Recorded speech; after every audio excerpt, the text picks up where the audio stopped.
Hello and welcome back to the unofficial Black Lamb and Gray Falcon audiobook companion. I am your travel guide, James Snyder. In this episode, we travel to Serbia and visit Belgrade, where the first Black Lamb makes an appearance. I visited Belgrade in 2009, just a few years after Serbia had again reverted to its own republic, following the independence of Montenegro.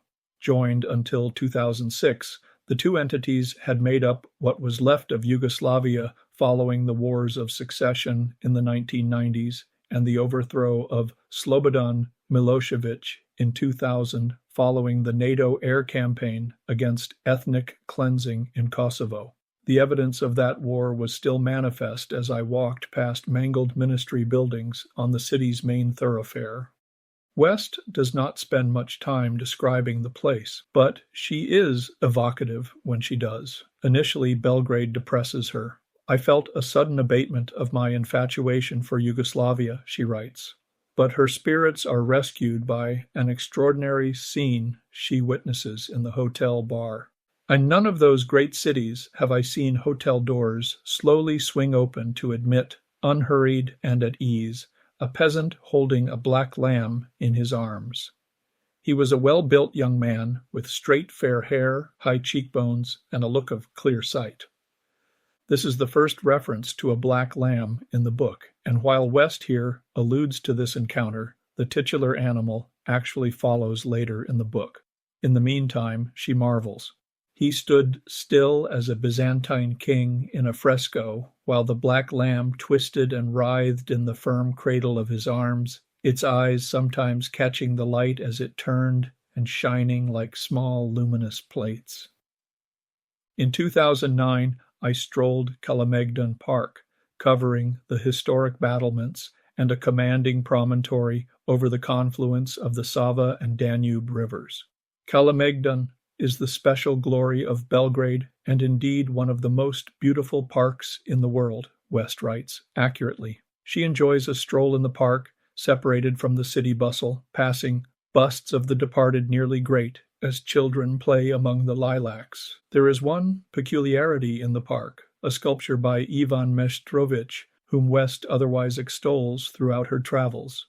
It is the Victor War Memorial, a statue of a naked male figure standing high on a column at the prow of the headland facing the delta. West relates this is an awkward display. Too accurately male, Belgrade authorities felt it would offend women if placed prominently at street level within the city.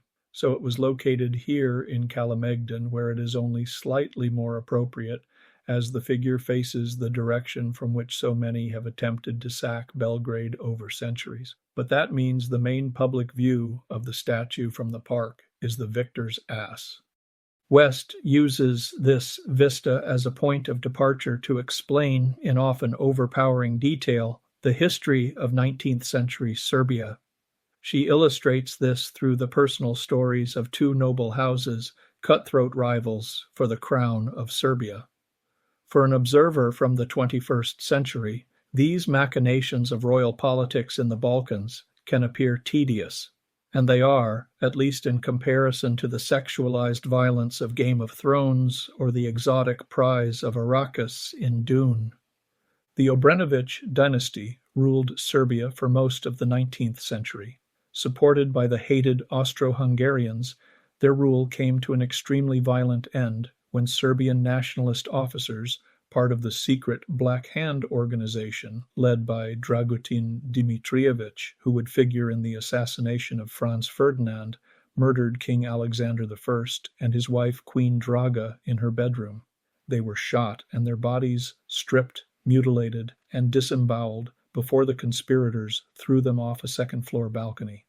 West recalls this horror early in the book as part of her assessment of prior understanding of Yugoslavia. Alexander was only 26 years old when murdered. Draga had been his mother's lady-in-waiting, 12 years his senior. Their marriage caused a scandal. Draga was widely hated. West documents ample fuel for the fire of public opinion, all of them quite beyond Draga's control. She was older, a divorcee, sexually experienced, unattractive, and incapable of having children, likely because her groom was infertile. This last fact is crucial to understanding their assassination. Because Draga bore no children, Alexander had no heir to the throne. This set up a succession crisis, with Alexander maneuvering his brother to assume power while the Serbian parliament positioned the Russian-backed house of Karađorđević to succeed the reviled Obrenović, which is exactly what they did after the assassination, returning Peter Karađorđević to the throne 45 years after being deposed. This history reads as a much more intimate and bloody account than anything shown in The Crown. Indeed, it makes for much more vivid storytelling than even the 1936 abdication crisis West had just observed in Britain, and the geopolitical stakes could not be higher, with every empire and major power in the region facing a loss or gain depending on the succession. More importantly, it positioned Serbia even more firmly against Austria-Hungary in the years leading to World War I.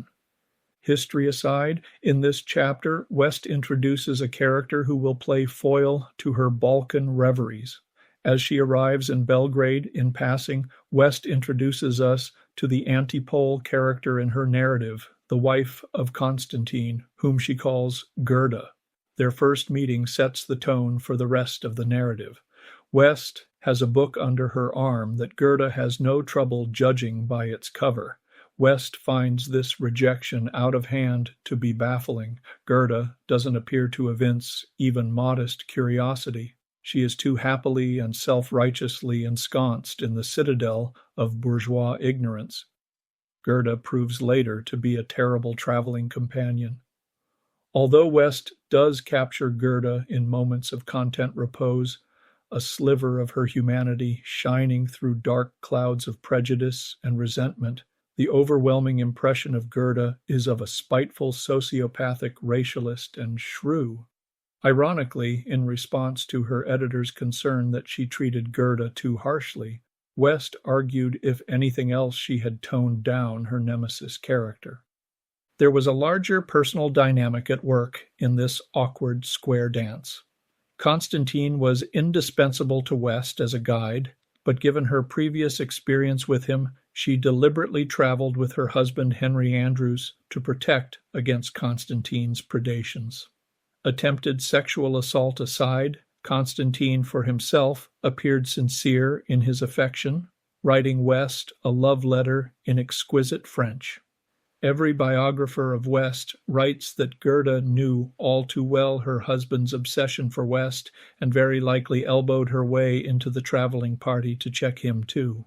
West herself recalls their first meeting when Constantine calls home from his office. "Tell your mother that I will not be home to lunch because I have run away with an Englishwoman."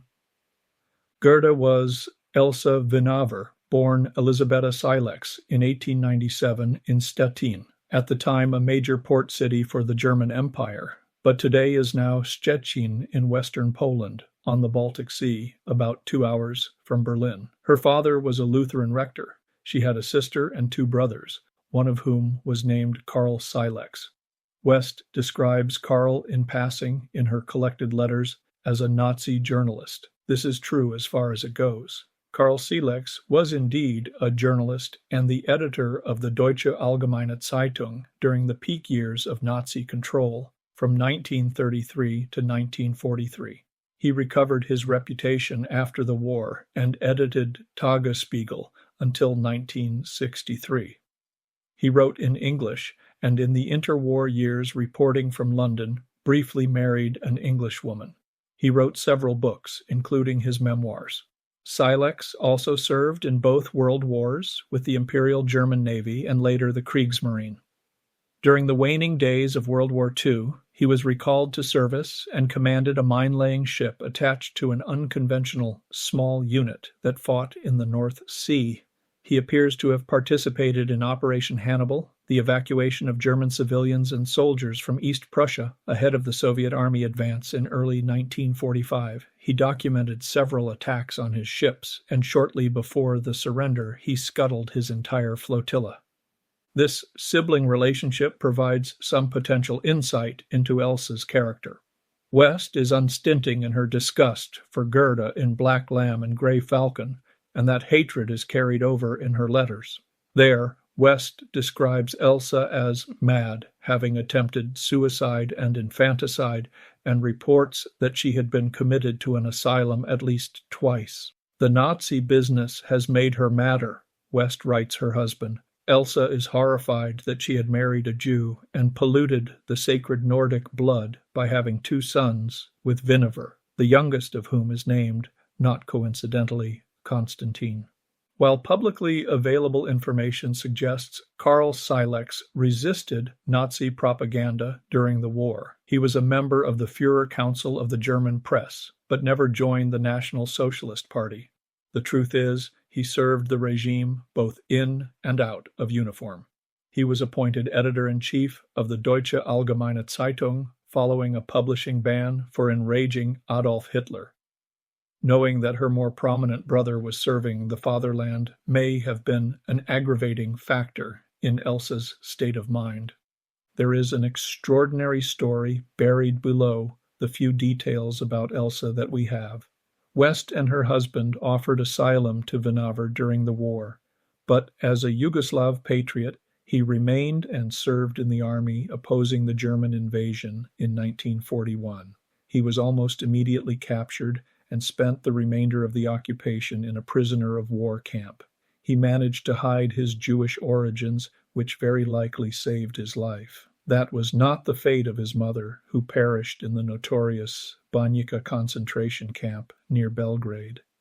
It is all the more moving knowing her fate today, information that wasn't available to West when she recorded their first meeting. It is impossible to ignore the contradictions involved in this family. Elsa apparently remained in Yugoslavia during the war, while her husband was imprisoned, her brother served in combat, and her mother-in-law was murdered. It is not known what she thought of the German occupation. Information in English is scarce, but it appears that the Vinaver marriage survived the war, as evidenced by a picture of Elsa and Stanislav taken with their youngest son soon afterwards. Stanislav died in 1955. Elsa outlived her husband by nearly 25 years. It appears she never left Yugoslavia and died in Belgrade in 1979. Perhaps the most extraordinary result of this union is the family burial of the elder Jewish Vinavers, Stanislav and Elsa, and finally their son Constantine, who died in 2000, together in a Christian grave in the Cemetery of Serbian Heroes in Belgrade. The extended family of the Silexes and Vinavers spanned the extreme experience of the war, from the Holocaust and occupation to national service, resistance, and imprisonment.